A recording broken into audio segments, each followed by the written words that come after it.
So I planned on going to see Disclosure Day and reviewing it this week, but I'm having a little bit of trouble doing that. Not because I can't physically go see the movie, but because I love Steven Spielberg.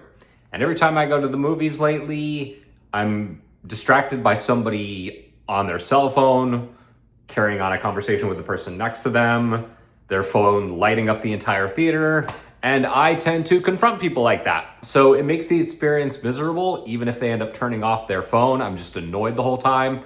So I want to see his movies in the best way possible. And if that means I have to wait and watch it at home, so be it. I might end up doing that. I might still go see it in the theater this weekend and maybe do a review next week, but we'll see. So instead, this week I am reviewing the Adam Scott horror film Hokum, and it was great.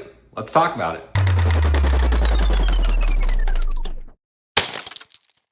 Thank you so much for checking out the video. Before we get started, click on the red subscribe button and the notification bell. That way you know whenever I post new content. You can also follow me on X, Instagram, and Rumble. I post simultaneously every Saturday morning at 12 p.m. as I have been doing since early 2020.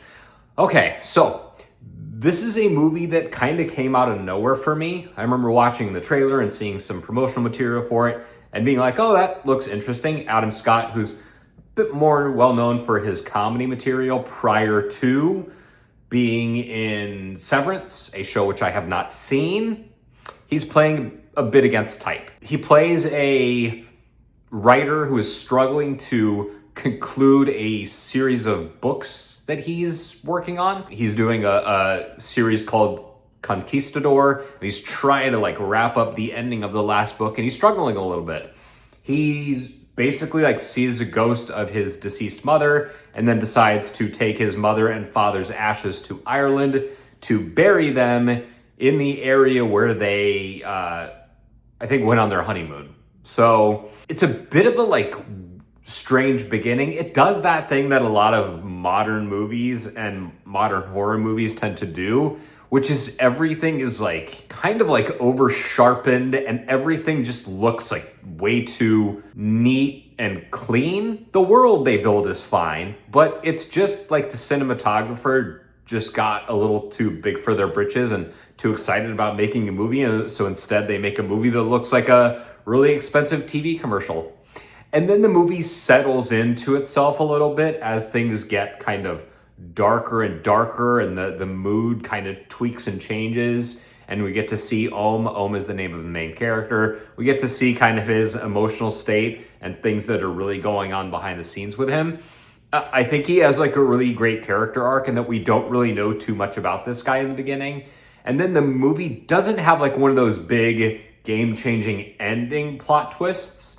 Instead, it has a series of pretty emotional beats that are scattered throughout the film, and it has those twists and turns, and the story is actually really, really great, but that's kind of spread throughout. It's not something that's just sprung at you in the end, and you're like, oh my god, big movie twist. No, this is really well done, and those moments are coursed through the film's veins from the beginning and throughout. So he ends up in this hotel that may or may not be haunted by a witch, and he deals with some of the local townspeople and people who work at this hotel who may or may not have their own specific seedy motivations, and he has to kind of navigate his way through that. And this movie's about a lot of things.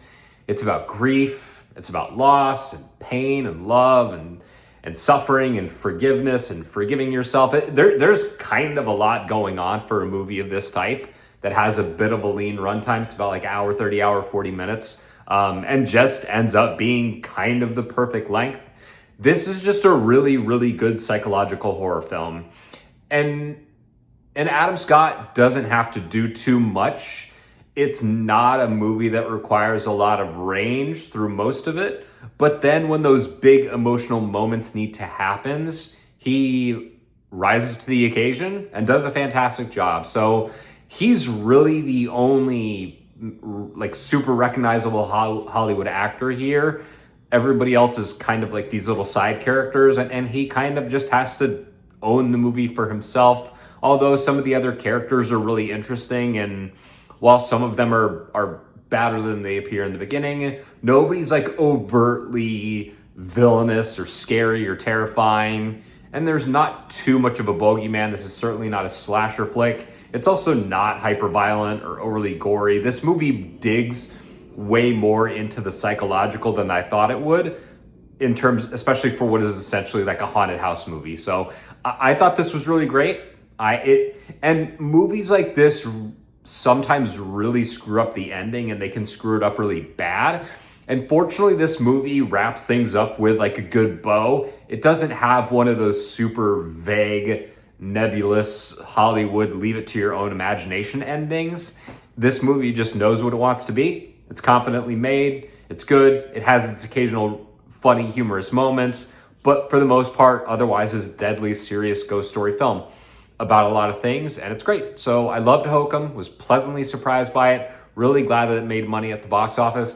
Independent horror movies have been on a tear recently between Obsession and The Backrooms. Independent horror movies have been crushing it. And it's great to see a movie like this, a little movie, quadruple its budget in earnings and then call it a day. So I thought this was great. Really love Hokum. Let me know what you think in the comments. Thank you so much for watching the video. I will see you again next Saturday, as I do every Saturday at 12 p.m.